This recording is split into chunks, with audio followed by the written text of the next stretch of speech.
CPKB atau singkatan dari cara pembuatan kosmetika yang baik adalah seluruh aspek kegiatan pembuatan kosmetika yang dilakukan untuk menjamin agar produk yang dihasilkan senantiasa memenuhi persyaratan mutu yang ditetapkan sesuai dengan tujuan penggunaannya. Adapun tugas dan tanggung jawab dari CPKB adalah untuk memastikan bahwa produk secara konsisten dibuat dan dikontrol agar memenuhi spesifikasi mutu yang ditetapkan, yang mencakup semua aspek produksi dan pengawasan mutu.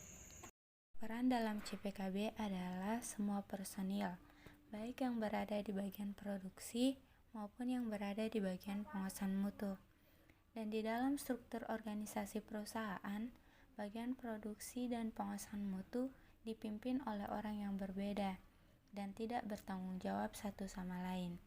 Dan kepala bagian produksi yang telah mendapat pelatihan yang memadai dan berpengalaman dalam pembuatan kosmetika, ia mempunyai kewenangan penuh dan tanggung jawab dalam manajemen produksi yang meliputi semua pelaksanaan kegiatan, peralatan, personel produksi, area produksi, dan pencatatan.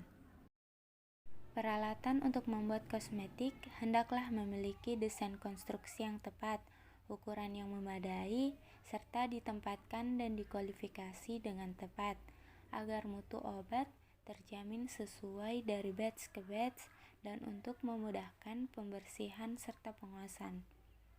Peralatan didesain dan dikonstruksikan sesuai dengan tujuannya, dan bahan yang diperlukan untuk pengoperasian alat khusus tidak boleh bersentuhan dengan bahan yang sedang diolah, sehingga tidak mempengaruhi identitas mutu atau kemurnian bahan awal, produk antara, ataupun produk jadi.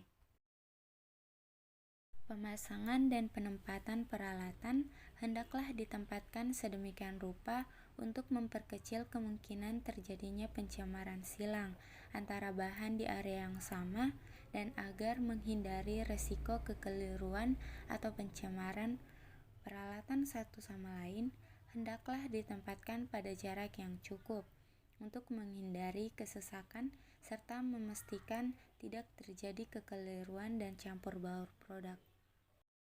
Manfaat dari cara pembuatan kosmetik yang baik adalah yang pertama untuk personil, dapat menghindari resiko kontaminasi terhadap karyawan yang dapat mempengaruhi kesehatan karyawan.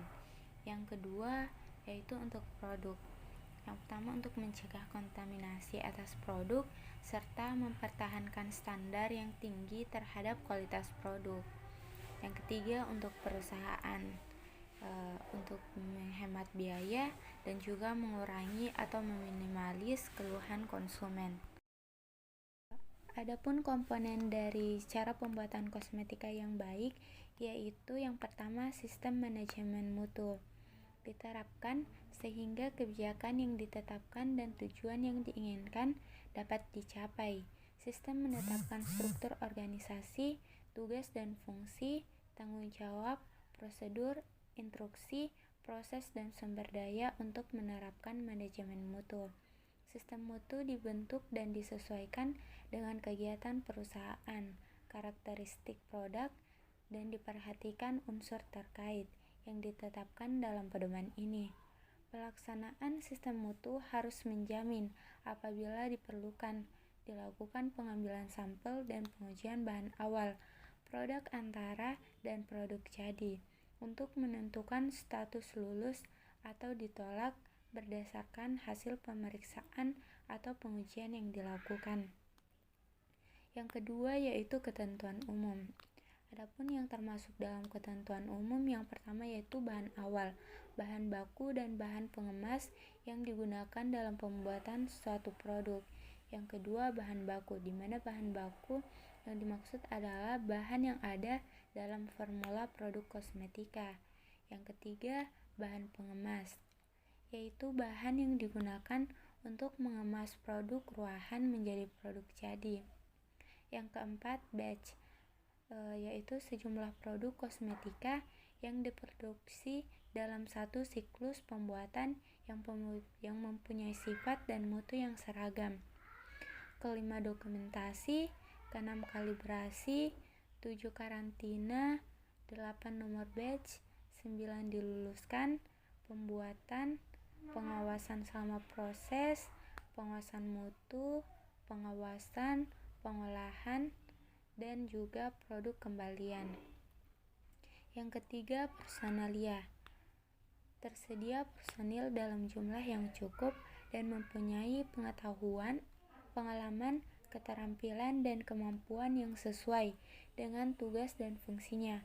Personil dalam keadaan sehat dan mampu mengerjakan tugasnya. Di dalam struktur organisasi perusahaan, bagian produksi dan pengawasan mutu dipimpin oleh orang yang berbeda dan tidak bertanggung jawab satu kepada yang lainnya. Yang keempat yaitu bangunan dan fasilitas. Bangunan dan fasilitas ditempatkan untuk mencegah kontaminasi dari lingkungan di sekitarnya dan dari hama. Untuk perbekalan kesehatan rumah tangga yang mengandung bahan yang tidak berbahaya dan produk kosmetika dapat menggunakan sarana dan peralatan yang sama dengan dilakukan pembersihan dan perawatan untuk mencegah kontaminasi silang dan resiko campur baur. Yang kelima yaitu peralatan. Peralatan didesain dan ditempatkan sesuai dengan kebutuhan produk yang akan dibuat. Permukaan peralatan yang bersentuhan dengan bahan yang sedang diproses tidak boleh bereaksi atau menyerap bahan tersebut.